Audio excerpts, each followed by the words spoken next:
Però insomma le ragioni che qui con grande passione Soru sosteneva, insomma... Ma bisogna riempirle di contenuti. No, ma diciamo, c'è una grande difficoltà, no, tra i sostenitori dell'Europa, diciamo così, no, e pur diciamo, criticandola negli aspetti negativi.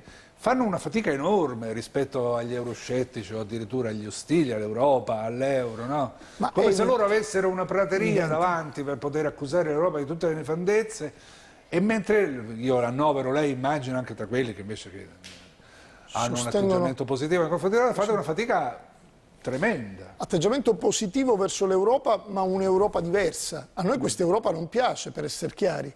Questa è un'Europa, tant'è che abbiamo scelto lo slogan europei non tedeschi, non perché ce l'abbiamo col popolo tedesco, ma con questa politica della Merkel e dei popoli e dei paesi del nord Europa che hanno di fatto costretto quelli del sud Europa a dover puntare a un austerity che distrugge. Noi dobbiamo riempire di contenuti l'Europa. Il problema non è l'euro, perché c'è anche questa storia euro sì, euro no, ma in realtà è come usi l'euro, perché la stessa moneta in Germania ha fatto tutti ricchi, in Italia siamo tutti poveri. Allora il tema è come usi l'euro. In Italia quando abbiamo cambiato... Diciamo, il loro cambio è stato migliore. Noi il cambio l'abbiamo cambiato al 50%. Quando è entrato l'euro in Italia in uso, noi abbiamo perso il 50% del nostro potere d'acquisto, gli altri hanno cambiato alla pari, ma la verità è anche un'altra. Chi abbiamo mandato in Europa fino ad oggi?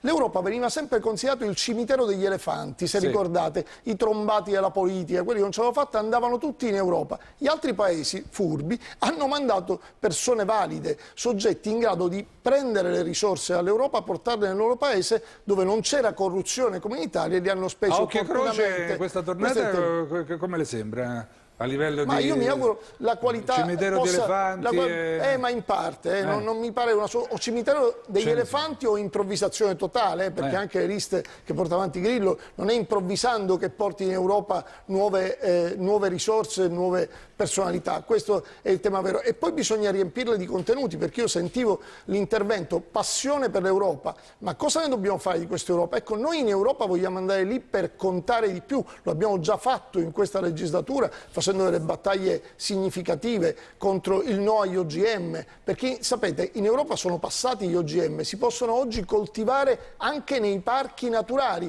quando noi dovremmo tutelare le nostre produzioni di qualità, ma nessuno è andato a fare queste battaglie, noi abbiamo votato no, ma è passato lo stesso.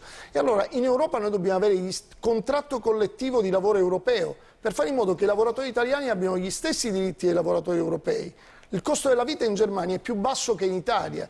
La RCA in Europa, quella cosa che non vuol pagare nessuno, costa la metà che in Italia. Allora se noi non pretendiamo dall'Europa il rispetto del ruolo dell'Italia non andiamo da nessuna parte. Le tasse, anche questo, un fisco europeo. Perché un imprenditore italiano medio-piccolo deve pagare il 46% di tasse, compreso il costo dell'energia, e in Germania e in Inghilterra il 21%? Chi può essere quell'imprenditore competitivo? Nessuno sarà in grado. E da ultimo le banche, vogliamo parlarne? Perché se no è inutile discutere di Europa. Allo 0,25 ti danno il credito, danno alle banche nazionali. Bene, perché in Germania e in Inghilterra vengono finanziate le imprese al 2% e in Italia al 10 al 12 non riesce a ottenere dalle stesse banche i soldi? Bene, insomma, noi dobbiamo essere autorevoli in Europa, se no è inutile andarci, se noi non ci facciamo rispettare non andiamo da nessuna parte.